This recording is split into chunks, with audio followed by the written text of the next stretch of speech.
Alors, rude tâche que d'intervenir en dernier dans la moiteur de l'après-midi, surtout sur l'actualité jurisprudentielle, sujet peut-être pour les non-juristes en tout cas un peu ardu, pour pas dire ennuyeux, mais bon, je vais essayer en tout cas de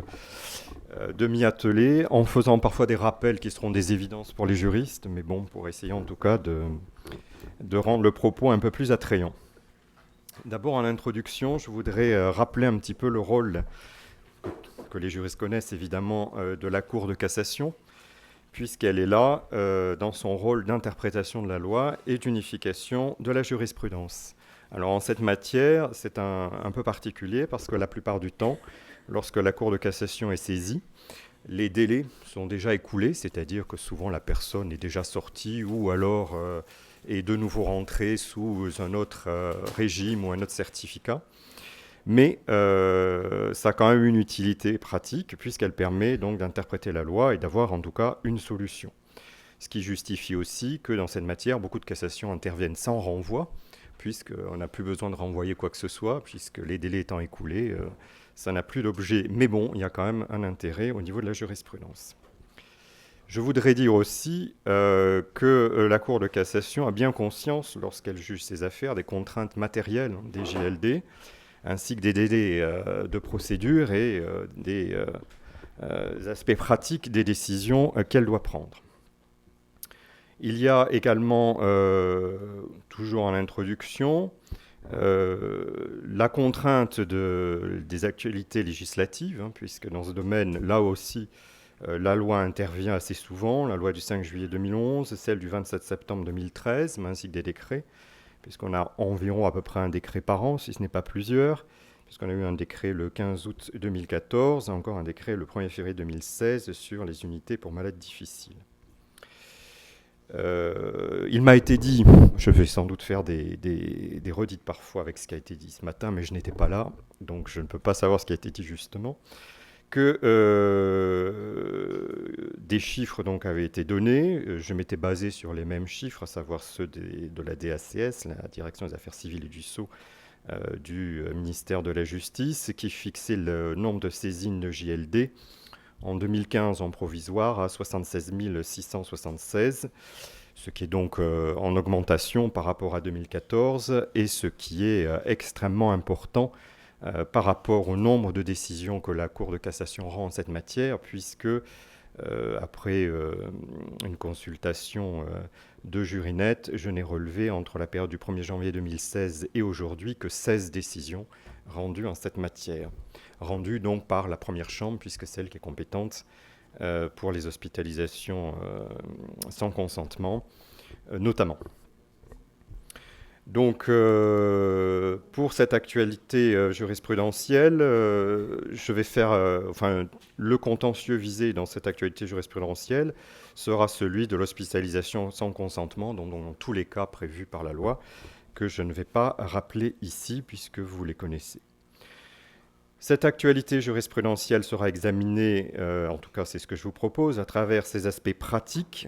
en examinant le contentieux d'une part au regard des principes généraux applicables, ça sera la première partie, et d'autre part de leur mise en œuvre dans les procédures, puisque les juristes ont toujours la mauvaise habitude de faire des plans de partie. Premièrement, les principes généraux applicables. Ces principes généraux, bien évidemment, sont de la compétence, de la mise en œuvre et leur contrôle, de la compétence du juge judiciaire et donc du JLD, ainsi que du premier président. La plupart du temps, ça sera plutôt un conseiller délégué.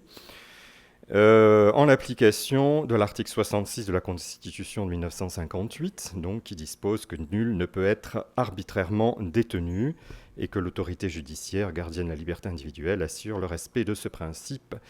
dans les conditions prévues par la loi. Le JLD va exercer un contrôle de plein droit de la mesure d'hospitalisation complète, puisque ce contrôle est prévu par l'article L. 3211-12.1 du CSP, qui dispose que l'hospitalisation complète d'un patient ne peut se produire sans que le juge des libertés et de la détention ait statué sur cette mesure. Lorsqu'on parle du juge judiciaire, vient souvent à l'esprit quel va être alors le rôle entre le juge judiciaire et le juge administratif. puisque souvent des mesures sont prises à l'initiative du représentant de l'État. Alors, le texte vise le représentant de l'État, puisque ça peut être soit effectivement le préfet, ou alors le préfet de police à Paris, mais également le maire ou le commissaire de police à Paris. Alors, un arrêt intéressant a été rendu donc, par la Chambre le 11 mai 2016 sur le rôle du juge judiciaire, et cet arrêt dit que le juge judiciaire ne peut annuler une décision administrative. Plus précisément, au visa du texte en question, si le juge judiciaire connaît des contestations portant sur la régularité des décisions administratives de soins sans consentement, il ne peut que prononcer la main levée de la mesure s'il en est résulté de l'irrégularité qu'il constate, une atteinte aux droits de la personne qui en faisait l'objet. Donc, en cas d'irrégularité de la mesure administrative, seule la main levée de la mesure peut être prononcée. C'est-à-dire que le juge judiciaire ne peut pas annuler la décision administrative, mais, et ça c'est un peu discuté en tout cas par une partie de la doctrine, il n'en résulterait pas pour autant que le juge administratif conserverait une compétence pour cette annulation. En effet, on a vu que seul le juge judiciaire, en tout cas le JLD, est compétent, mais il n'entre pas dans son office d'annuler la décision irrégulière. En pratique, en fait, elle ne sera donc jamais annulée, mais elle ne pourra pas produire d'effet. Alors, sur les principes généraux applicables, on a vu que le principe consiste donc à assurer la liberté des personnes dans toutes ses composantes. Alors, cette liberté vise notamment, là c'est une liste, mais elle n'est pas limitative, la liberté de conscience à travers la religion et son exercice, le droit de vote, le libre choix de l'avocat, le libre choix du médecin, qui est un principe fondamental, posé notamment à l'article L 1110-8 du CSP et L 162-2 du Code sanitaire et social, et également le droit d'émettre et de recevoir des courriers, donc selon les termes du 5e de l'article L 3211-3 du Code de la santé publique, et ce sans contrôle ni filtre. Sur ces principes généraux applicables, je vais vous proposer une analyse plus particulièrement dans deux cas. En tout cas à travers deux prismes, à savoir le principe de la contradiction et d'autre part à l'égard des majeurs protégés. Le principe de la contradiction. Alors, le principe de la contradiction, c'est un principe au sens large, pas au sens de procédure civile. Il se décline notamment à travers la communication donc, des documents, la convocation de l'intéressé, date de tenue d'audience, audition du patient, notification des décisions, etc. Selon la Cour européenne des droits de l'homme, les raisons n'ont pas à être exposées dans le texte d'une décision quelconque autorisant, donc, en l'espèce c'était la détention, mais en tout cas l'hospitalisation d'office, et n'ont pas à être données par écrit ni sous une forme précise. En tout cas, c'est ce qu'elle jugeait au départ en 1978.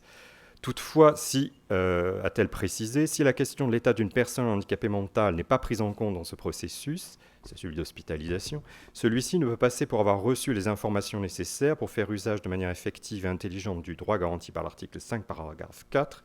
de contester la régularité d'une détention, entendez hospitalisation, sauf si un avocat ou une autre personne autorisée a été informé à sa place.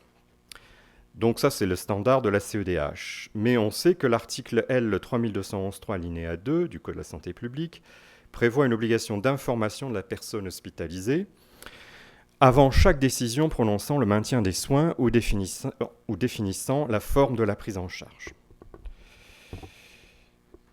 La mesure d'hospitalisation d'office à la demande d'un tiers ne peut être maintenue lorsqu'il n'est pas établi que l'arrêté préfectoral de poursuite des soins psychiatriques sous la forme d'une hospitalisation complète ait été notifié au patient, ni qu'il ait reçu les informations requises quant à ses droits et aux règles de procédure applicables. C'est en tout cas ce qu'a jugé la première chambre civile le 18 juin 2014. Cette décision peut être rapprochée d'une décision du 15 juin 2015, qui était certes rendue dans une hypothèse différente, mais où il a été jugé que si l'autorité administrative qui prend une mesure de placement ou de maintien en hospitalisation sans consentement d'une personne atteinte de troubles mentaux doit, d'une manière appropriée à son état, l'informer le plus rapidement possible des motifs de cette décision, de sa situation juridique et de ses droits, le défaut d'accomplissement de cette obligation qui se rapporte à l'exécution de la mesure est sans influence sur sa légalité, puisque est en question ici la légalité de la décision. Administrative, laquelle, évidemment, s'apprécie selon la jurisprudence constante du Conseil d'État, d'après sa légalité externe, auteur de l'acte, présence ou non d'une motivation, et interne, c'est-à-dire notamment la réalité du danger que représente la personne pour elle-même ou pour autrui. Le Conseil d'État a rendu un arrêt intéressant le 13 avril 2016, puisqu'il a jugé qu'en cas d'hospitalisation sans consentement à la demande d'un tiers, et même malgré les risques de représailles de la part de la personne hospitalisée, il appartient à l'établissement de santé, le cas échéant après une mesure d'instruction diligentée à cet effet, de produire une copie de la demande d'hospitalisation formée par le tiers, sans occultation de son identité, et ce, afin de permettre au juge administratif d'exercer son office. Donc on voit là que le Conseil d'État va quand même très loin dans l'obligation d'information. Cette information doit être délivrée de manière appropriée à l'état de la personne, c'est-à-dire en fonction évidemment de son degré de compréhension, mais aussi dans une langue qu'elle est capable de comprendre. Ainsi, la première chambre civile a jugé le 28 mai 2015 que la nécessité, alors il s'agissait de rappeler les termes, bon je ne reprends pas les faits et les termes de la procédure. La Cour a jugé qu'après avoir rappelé les termes de l'article L. 3211-3 du Code de la santé publique, l'ordonnance constate que M. Untel avait été informé donc, de la nécessité de l'hospitalisation, que le certificat du Vitaine mentionne également que le patient avait été informé par le médecin de manière adaptée à son état, de ce que la mesure de soins sous contrainte en hospitalisation complète devait être maintenue. Et donc, elle apprécie, donc, elle contrôle la motivation et en déduit que les prescriptions de ce texte avaient été respectées. On peut également citer un autre arrêt du 18 décembre 2014, lui rendu en application de l'article L. 3212-1, deuxièmement, alinéa 2 du Code de la santé publique. Le Code ne permet pas forcément d'une lecture aisée, il est même particulièrement ennuyeux et fastidieux lorsqu'on rentre dans les subdivisions et autres. Mais bon, c'est la nouvelle codification qui l'impose. Je tenais également à rappeler qu'il y a lieu de préciser qu'en cas de procédure contentieuse, le greffe enregistre la requête et la communique à la personne concernée, à moins qu'elle soit l'auteur elle-même de la requête, au tuteur ou au curateur, s'il y a lieu aux représentants légaux, si la personne est mineure, au ministère public, au directeur d'établissement, sauf s'il a lui-même, évidemment, il l'a lui-même établie ou transmise, à charge donc pour lui d'en remettre une copie à la personne concernée si elle est hospitalisée dans son établissement, ainsi qu'au tiers, le cas échéant, qui a demandé l'hospitalisation ou au préfet qui a ordonné ou maintenu la mesure de soins. Donc c'est l'article R 3122-11, donc toujours du CSP.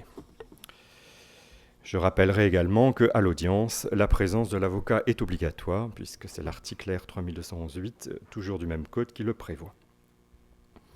Pour apporter un autre point qui était critiqué tout à l'heure, c'est la contradiction à l'égard du public, à savoir la publicité des débats.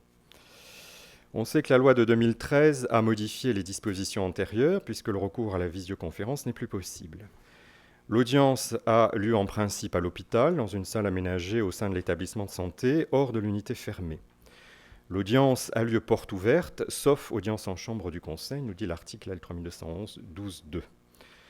On sait que le huis clos est de droit lorsque la personne le demande ou lorsque la décision émane du juge, s'il estime évidemment que la publicité porte atteinte à la vie privée de l'intéressé ou s'il survient des désordres de nature à troubler la sérénité des débats. Il s'agit évidemment d'une appréciation de fait, c'est-à-dire souveraine des juges du fond, et la Cour de cassation ne contrôle pas ces appréciations, sauf à travers le contrôle de la motivation. L'audience peut avoir lieu donc au tribunal de grande instance lorsque les conditions légales de la tenue d'audience à l'hôpital ne sont pas satisfaites ou lorsqu'une audience se tient déjà dans l'établissement de santé. Donc là, je vais citer des statistiques. Il s'agit d'une enquête de la DSJ du 20 juillet 2015 qui a relevé qu'environ 70% des audiences se déroulent exclusivement dans le centre de soins, 20% exclusivement au tribunal de grande instance, pour des raisons matérielles, salle non conforme, éloignement et autres, et 10% dans les deux lieux selon les cas. On peut également se poser la question de la publicité des débats par rapport au secret professionnel visé à l'article L 1110-4 du CSP, donc lequel vise le secret absolu des informations concernant la personne prise en charge par l'établissement de santé, et notamment par la jurisprudence de la Cour européenne des droits de l'homme qui, dans un arrêt du 27 août 1997, déclare que le respect de la vie privée s'impose, mais bon, on a vu qu'il est toujours possible d'ordonner le huis clos. Donc, sur l'appréciation de ces principes généraux, je vais passer maintenant à cette application à l'égard des majeurs protégés. Il est opportun de rappeler que le placement d'un patient en soins psychiatriques sans consentement n'a pas pour effet d'entraîner ipso facto l'ouverture éventuelle d'une mesure de protection juridique, puisque c'est l'article L 3211-8 du CSP qui le dit, mais en pratique, il n'est pas rare, évidemment, de voir de tels patients bénéficier déjà d'une mesure de curatelle ou de tutelle. Sur les autres textes applicables, on peut relever l'article L 3211-1 alinéa 1er qui prévoit, certes à contrario, qu'une personne peut faire l'objet de soins psychiatriques avec son consentement ou celui de son représentant légal. L'article L 1111-4 du même code, dans sa rédaction issue de la loi du 2 février 2016, lui dispose qu'aucun acte médical ni aucun traitement ne peut être pratiqué sans le consentement libre et éclairé de la personne, et ce consentement peut être retiré à tout moment. Il ajoute aussi que le consentement du mineur ou du majeur sous tutelle, évidemment sous curatelle, doit être systématiquement recherché s'il est apte à exprimer sa volonté ou à participer à la décision. Dans le cas où le refus d'un traitement par la personne titulaire de l'autorité parentale ou par le tuteur risque d'entraîner des conséquences graves pour la santé du mineur ou du majeur sous tutelle, le médecin délivre les soins indispensables. On voit également que les prérogatives reconnues à l'article L 3211-3 précités, à savoir information, communication, peuvent être exercées par les personnes susceptibles d'agir dans l'intérêt du malade, ce qui semble viser les personnes chargées de la protection des majeurs protégés. De même, la personne chargée de la protection du majeur en curatelle ou sous tutelle peut demander la main levée, évidemment, immédiate d'une HCS, hospitalisation sans consentement, que ce soit d'ailleurs sur la base des articles 3211-12 ou L 3213-9, comme elle peut être à l'origine d'une demande en admission de soins psychiatriques à la demande d'un tiers ou en cas de péril imminent. À l'égard donc des majeurs protégés, je voudrais donc faire état d'un arrêt important qui a été rendu le 16 mars 2016, dont la publication est en cours, et qui indique, après visa des différents textes, qu'il résulte de ces textes que le curateur est informé de la saisine du juge des libertés et de la détention en charge du contrôle de l'hospitalisation sans le consentement de la personne sous curatelle et convoqué par tout moyen à peine de nullité. Donc, après avoir relevé les motifs de l'ordonnance, la Cour de cassation va casser l'ordonnance en relevant que les motifs étaient impropres à écarter la nullité résultant de l'irrégularité de fond que constitue le défaut d'information et de convocation du curateur. Donc cet arrêt nous dit des choses intéressantes. Il a été notamment rendu en considération de plusieurs éléments. On sait que lors du contrôle des mesures de soins par le JLD, les dispositions du Code de procédure civile s'appliquent, puisque c'est l'article R 3211-7 du Code de la santé publique qui nous le dit. Par ailleurs, l'article 468 du Code civil dispose que l'assistance d'une personne en curatelle est requise pour introduire une action en justice ou y défendre. Également, la jurisprudence avait déjà posé comme principe dans un arrêt du 23 février 2011 que l'omission de la signification de l'assignation au curateur constitue une irrégularité de fond qui ne peut couvrir l'intervention volontaire de celui-ci en cause d'appel à l'effet de faire sanctionner cette irrégularité. Donc la position de la Cour a été approuvée par la doctrine en y voyant notamment une meilleure protection des intérêts du majeur protégé.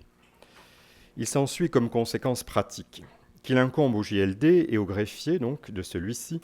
de veiller à la convocation et à l'information du curateur ou du tuteur, ce qui suppose évidemment la connaissance préalable d'une telle mesure, ce qui n'est pas toujours évident d'ailleurs. En pratique, l'information peut être fournie plus ou moins rapidement par le greffe du juge des tutelles, mais bon, là, après, c'est effectivement en fonction des organisations des tribunaux et puis des nécessités également des permanences.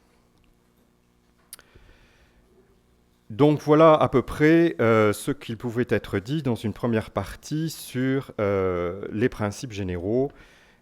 qu'il faut avoir donc en mémoire pour la mise en œuvre des procédures d'hospitalisation sans consentement. Je vais passer maintenant à leur application pratique. Cette application pratique sera appréciée au regard donc de la motivation au sens large,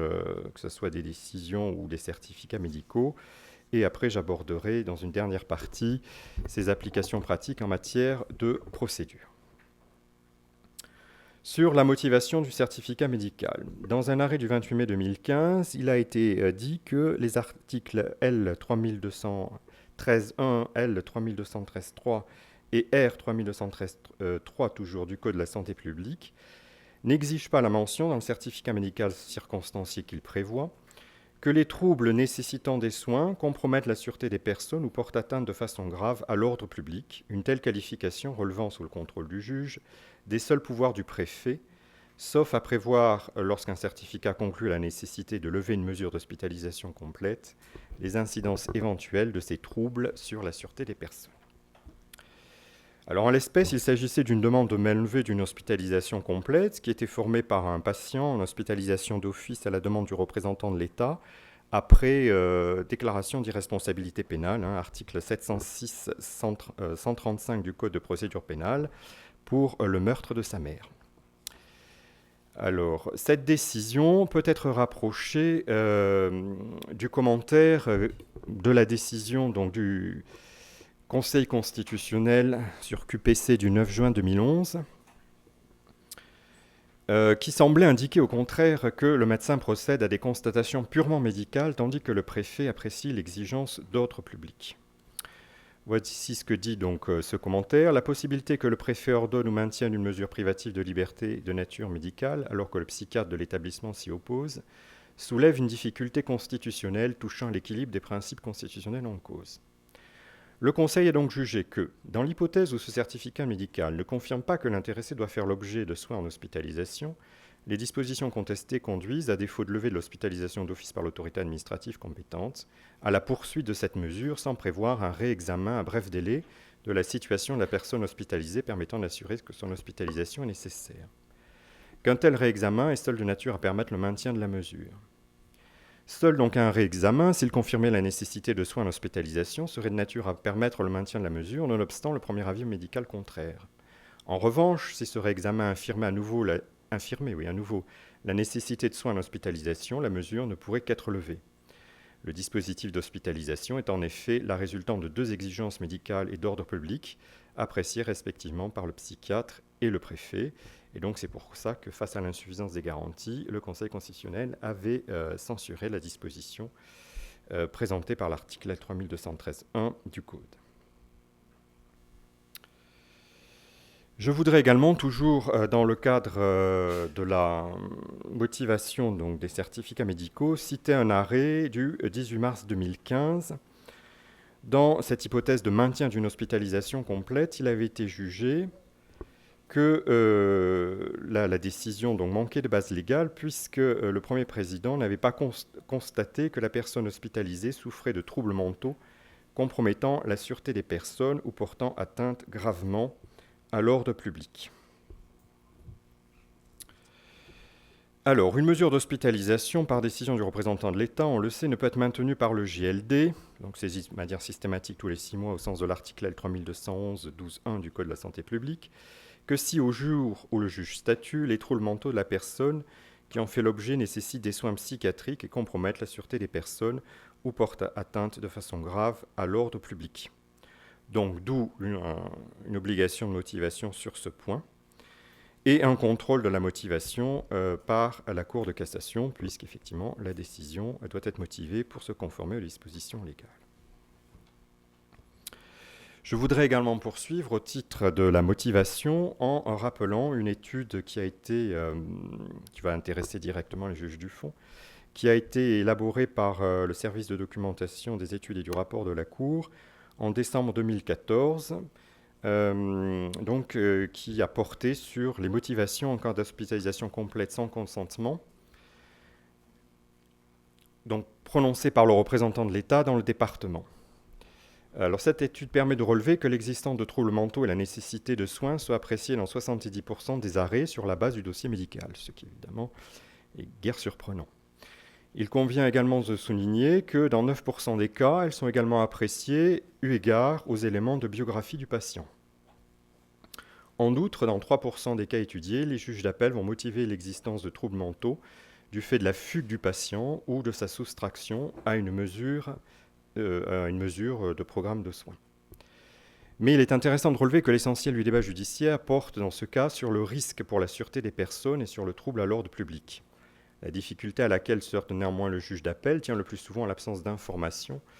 et de documents autres que médicaux pour apprécier l'actualité du trouble grave à l'ordre public, par exemple. Cette même étude permet de relever que le juge d'appel apprécie et motive l'existence d'un comportement compromettant la sécurité des personnes comme suit: 58% en fonction donc, des certificats médicaux, 12% en fonction des éléments de biographie du patient, 3% en fonction d'une nouvelle expertise et 2% en fonction des documents produits par le représentant de l'État. On peut également relever que dans 10% des arrêts analysés, le juge d'appel motive l'existence d'un comportement compromettant la sûreté des personnes en fonction de l'audition du patient. Enfin, dans 15% des cas, les éléments produits ne lui permettent pas d'apprécier l'existence d'un comportement compromettant la sûreté des personnes, et donc la décision s'ensuit évidemment. On sait également que les décisions du préfet sont élaborées par les délégations territoriales de l'Agence régionale de santé sans lien avec les services de police et de gendarmerie. Il est donc rare que les procès-verbaux, parfois fournis aux médecins, figurent en procédure. Mais on sait que le juge d'appel, en tout cas, il peut toujours essayer, et peut y remédier grâce à son pouvoir d'instruction qui est prévu à l'article R3211-13 du Code de la santé publique, mais avec là aussi les contraintes de délai qui ne permettent pas toujours d'obtenir des informations précises et en tout cas en temps utile. Toujours selon cette étude, s'agissant de la notion de dangerosité, le juge d'appel caractérise donc l'état de danger du patient dans 78% des cas étudiés, compte tenu des risques d'atteinte à la sûreté des personnes et ou à l'ordre public. On sait également que dans 10% des arrêts, il caractérise la dangerosité par les menaces ou risques sérieux d'agression envers les tiers. Il retient également que la notion de dangerosité s'entend d'un risque de passage à l'acte d'agissement dangereux ou d'un comportement conduisant à des agressions à caractère sexuel ou encore d'un comportement inadapté, comme par exemple, à titre d'illustration, se raser la moitié du crâne. Oui. Sur la motivation de la poursuite d'une hospitalisation complète intervenue après le non-respect d'un programme de soins. Il me semble que cette hypothèse était soulevée tout à l'heure, en tout cas plus ou moins. La Cour de cassation a rendu un arrêt le 10 février 2016 qui, au visa donc, des différents textes, nous dit que si une personne ne peut être admise ni maintenue en soins psychiatriques sur décision du représentant de l'État sous la forme d'une hospitalisation complète ou sous une autre forme, qu'à la condition qu'il soit constaté qu'elle souffre de troubles mentaux compromettant la sécurité des personnes ou portant gravement atteinte à l'ordre public, toujours les conditions, les modalités de sa prise en charge peuvent être modifiées sur proposition du psychiatre qui y participe pour tenir compte de l'évolution de son état, notamment dans l'hypothèse où la mesure décidée sous une autre forme que l'hospitalisation complète ne permet plus, du fait du comportement du patient, de lui dispenser les soins adaptés, sans qu'il soit alors, nous précise cet arrêt, nécessaire de constater qu'il a commis de nouveaux actes de nature à compromettre la sécurité des personnes ou à porter atteinte à l'ordre public. Dans cette espèce, le patient était en situation de soins sans consentement sous la forme de l'hospitalisation complète, après une rupture de soins, donc suivie en programme de soins ordonné par le préfet, qui avait donné lieu à une réadmission. Le contrôle du JLD donc intervenait à la suite d'une demande de main levée après qu'une première décision avait validé la réadmission en hospitalisation complète. Donc cette décision, donc, au regard de la motivation, a été rendue notamment en tenant compte des éléments suivants. À savoir que la procédure de réintégration de l'hospitalisation complète d'une personne soignée sans consentement en soins ambulatoires, sous la forme d'un programme de soins, est prévue donc par la loi. Cette procédure vise expressément le cas du non-respect du protocole de soins par le patient qui empêche de lui dispenser les soins nécessaires à son état.